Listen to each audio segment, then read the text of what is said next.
DJM TV.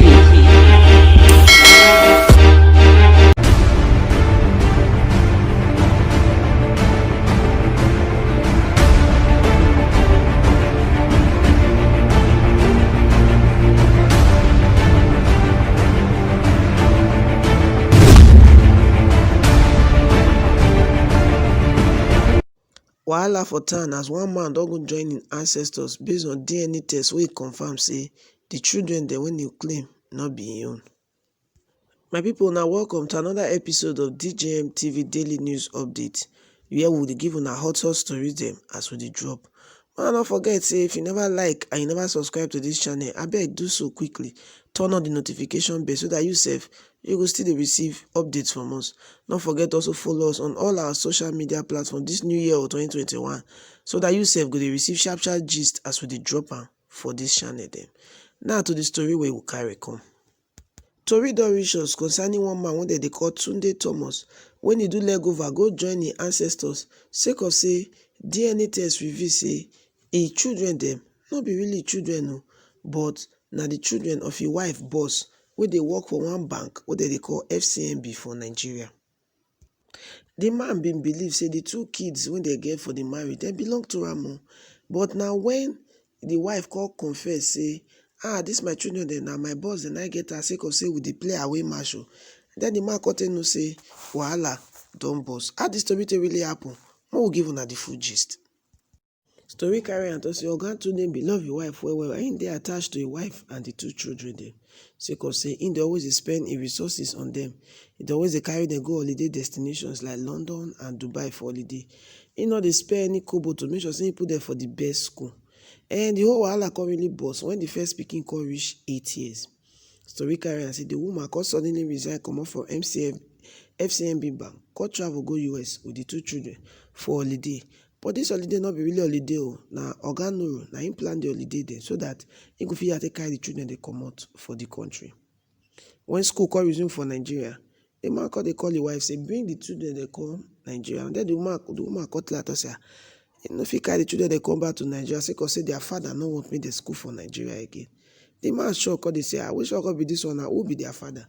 And the woman come tell dem say na oga Nuru na im be the father of the two children. Oga Nuru na im be the chief governance officer and the chief image maker of FCMB bank where the woman for dey work. As such, when the man hear dis thing, if he say na joke the woman be the joke, come order for DNA test. DNA test come prove say the two children really dem no be the man children. The woman come go as far as to file for asylum for US on the ground of say her husband dey maltreat her for the marriage and she no wan come back to Nigeria again. All this na so that the US embassy dem no fit give the man green card again and the man no go fit ever come back to the US. She also no want to confront her eye to eye to tell her to say see the thing wey I don do. As the man hear dis thing, e no too tey, the man suffer stroke at the age of 42 years. Although the man come later recover from the stroke, but im come become shadow of im former self. Story say e go of ten cry well o, shed plenty tears sake of say the woman break im heart to pieces. Although recently im come try to pick im life together again as he come start another relationship with another woman wey be lawyer. Im come invite some of im friends to follow am go visit the woman parents sake of say im dey plan to marry the woman. Dem dey plan to carry materials along for the visit, but e just be like say destiny know say the marriage no go hold. As Tunde come reach house for work that night, im come collapse for a staircase and im come die immediately. When autopsy report come out, dem say the cause of im death na heart failure. These things wey dem say Adam, Nuru and Moyo Ojo don do, say don cause the death of an innocent man. Meanwhile, the family and friends of Tunde Thomas don come outside say make the Central Bank of Nigeria and the board and management of FCMB bank and the member of the public make dem call for the sack of oga Nuru sake of say wetin the man do e no good and e dey bad well. And e talk say if dis notice dey ignored and say oga Nuru still dey there some another 2 weeks, say dem go dey left with no other option than to call the attention of the public to the lack of ethics for the organization, and e go say make people withdraw their services from FCMB bank. Many people don come outside come react in different ways to dis story. One man come dey support di bank. Im wey speak on behalf of di bank FCMB, e say im dismiss di petition as mere allegation. Im tell news pipo tok say why pipo dey wan carry anoda man headache for dia head. E say di man wey go join di ancestors so, e no ever raise up di issue. Say di fact say di man don even get anoda woman belle, and im bin dey prepare to marry dat woman before e die, show say di man don already move on. Wetin happen? E say and as such, even though say DNA report show say yes, di children e belong to Oga Nuru, say dat na all it is. Say anoda evidence say na di Oga na cause di death of Thomas, e no dey. E say anybody fit suffer from heart attack. Well, many pipo for Twitter don come outside come begin dey talk their own. One doctor, our favourite online doctor, tok say if you find out say di pikin no be your own, say make you decide on your own way to make sure say you sef as a man you go for DNA test, say because you no trust the things dey wey dey happen. Say make no let anybody carry you on guilt trip o. Say you no need anybody permission to do test. Say with simple things like toothbrush, hair, saliva, anything, so you go fit do the test secretly. Many pipo don come outside for Twitter, they don begin dey react, dey talk many things there. Some don say dem no go gree o if their husband say make dem go for DNA test, wahala go burst. But some pipo come reason am say dis thing wey happen so, e no even suppose to take too long for di man to realize say something dey wrong. Say because first of all, if you look di two children closely and di oga, say dem resemble well well. Say dat resemblance at all suppose to tell di man say something dey really dey happen. Oda pipo talk say FCMB no try at all.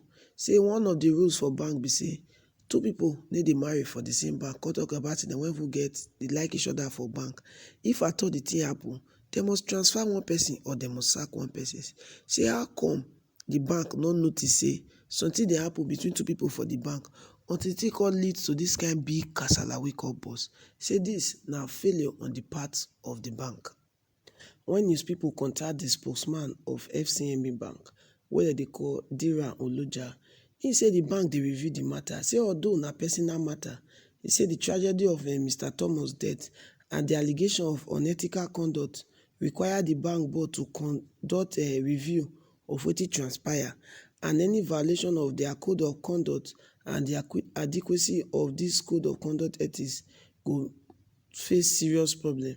He said the bank go look into this issue very soon. My people, well, I need una to drop una comment for the comment section. Tell me what you think concerning this matter. How you see this matter? What you really want make the bank do? Make they sack the man? Make they arrest the man? How do you want me they really do this thing? Because people don't call say make they sack the man, or else they go stop to do business with FCMB bank. Well, now here we'll take on to the end of our daily news update. Make you not forget to like and to share this video to all your friends, your loved ones. This is not new year. Make if you never subscribe, I beg subscribe to our YouTube channel. Make you not forget say Abuna girl and sister Lawe Favor reporting for DJM. DJM TV. DJM TV.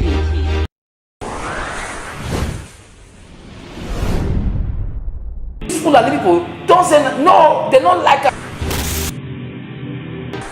Welcome to DJM TV. DJM TV. DJM TV. DJM TV. DJM TV. Some of the delegates and ask the question. DJM TV.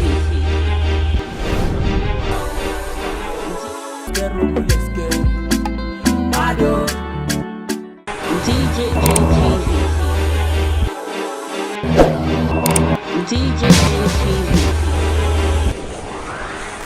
DJM TV.